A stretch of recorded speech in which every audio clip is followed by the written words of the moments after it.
Salve a tutti, sono Noemi. Iole scelse di rifugiarsi con la sua cara amica Fidalmos in montagna.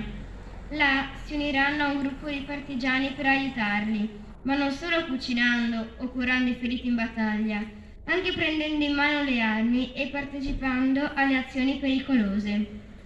Sapevano che la loro vita era in grave pericolo, però continuarono a lottare perché loro credevano che il mondo sarebbe diventato un posto migliore. Come tutti i partigiani, Iole scelse un nome di battaglia, Paola.